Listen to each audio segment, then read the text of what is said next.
Is up, rat mommies and daddies. I am going to talk about Dune Part 2. I know I'm very late on this. Yeah, I'm just late on it. So, this movie was very interesting to me because I know Isaiah really loves it. He makes a daily video on it every single day. And I don't like it as much as he does, but don't get me wrong, it could very possibly be the best movie of 2024 for multiple reasons.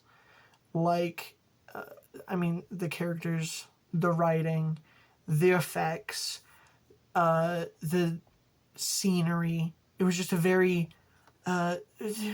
pretty movie. Scenery was great. Multiple reasons, right? The only reason for me why it wasn't my favorite is because I was confused. I was really confused. I've had to watch multiple videos on it. I was extremely confused about the movie. But don't get me wrong, it's an amazing movie. Very worth watching. Let's get into characters. So, Paul is your main character. He's the chosen one, like Anakin Skywalker. And he, like everyone else, is written very well. Spoilers. I love the twist at the end that he is a part of, I suppose. Or, like, what he kind of turns into. Because there's Chenny, I think her name is, played by Zendaya. Boo, yucky, I don't like Zendaya. But, personal biases aside, I think she played the character well. The betrayal by Paul at the end kind of, like, proves her more standoffish nature in the beginning. Because Paul betrays her to marry the princess of the planet he was originally from. I'll just put it there. I don't remember the name. I'm sorry, it's been a bit. But yeah, other than characters, I thought the scenery was really nice. The sand was very pretty. The sandworm scenes were fantastic when they were riding on the sandworms, when Paul rode on the sandworms. You could really feel like what he was experiencing there, and especially since me and Isaiah saw this in D-Box, you could see the like what he was experiencing very clearly. Planet that Fade-Rotha, I think, was his name. The planet he was from had a black sun that... My dogs are going crazy, I'm sorry.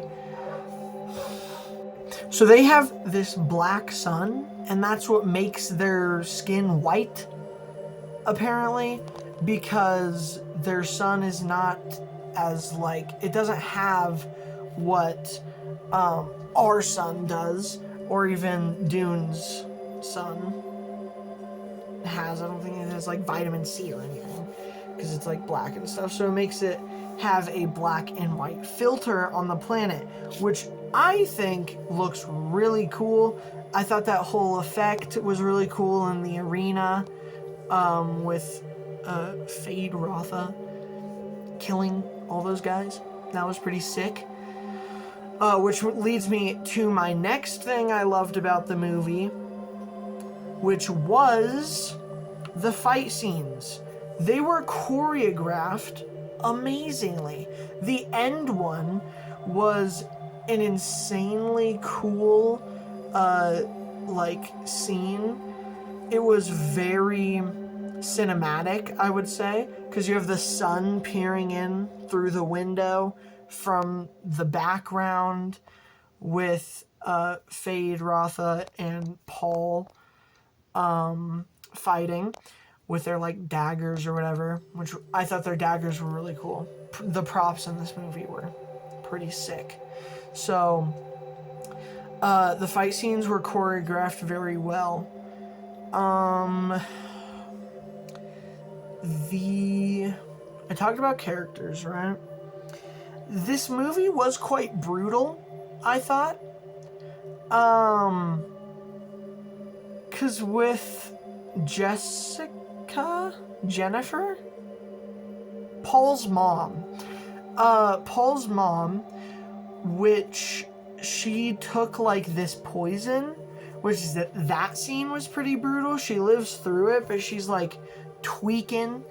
She's twitching everywhere and like having a seizure almost, which that then goes and like gives her powers almost to see the future and be like a more wise person. She's like the Mother Bene Gesserit, I think is the name. Dune has a lot of weird names, so I'm sorry if I'm freaking these up. But yeah, the movie was quite brutal, and then Paul's heel turn, as wrestling people would call it, wrestling fans would call it, his heel turn, when he turns from a villain, or from a hero to a villain. I loved that. His speech was very well spoken. It was less like a speech and more like a story, to be honest. It was very cinematic and interesting, the religious like tones in this movie, since technology was taken out because of a technology uprising, I think, which I feel like would be really cool if they explored that. But a technological uprising and war they don't have any more technology, therefore religions flourished. So, which the princess takes note of. She is very smart on that subject. But yeah, his heel turn was also kind of brutal because they have Paul and Channy, like being, they like each other. I don't know how else to explain it, but they like each other the whole movie. They are like all lovey-dovey or whatever, and then he just completely betrays her so he can rule in the future, which is kind of fricked up. But then again, you gotta do what you gotta do. You gotta do what you gotta do. That's all I'm saying. For power. But then, from what I've heard from Isaiah, it takes a turn to him being like this kind of evil emperor for the galaxy and killing like billions, which they give a hint to in one of Paul's visions. Which in the visions, his sister, which I thought that was so weird. Like, his sister was really kind of creepy, to be honest. They just see, like, an embryo of a kid. And it talks through the mom. I thought that was so weird. But, other than that, we got religions, so that was pretty cool. It seemed very studied. and this world was very expansive, just through little details you'll catch. Probably not on your first watch through, if you're anything like me, which I don't. I look for details, but I'm not going to catch everything, right? And I'm not a fan. If you're a super fan of Dune, then you'll probably catch every single detail. Then again, if you don't, it's fine. But there's so many details, so many little things and hints and little Easter eggs towards the future books, like the Children of Dune, I think is the name of it, and Dune Messiah, that Isaiah already made a video on. There's so many hints to that, and it's just quite a good movie. Very expansive. The last thing I wanted to touch on was the action scenes.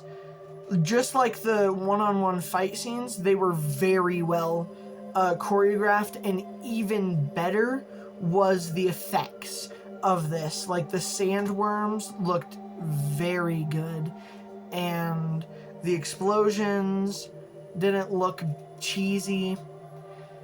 Just like the dialogue did not sound cheesy at all. Sometimes I'll find just little pieces of dialogue that take me out of the movie for a split second, and then I come back in.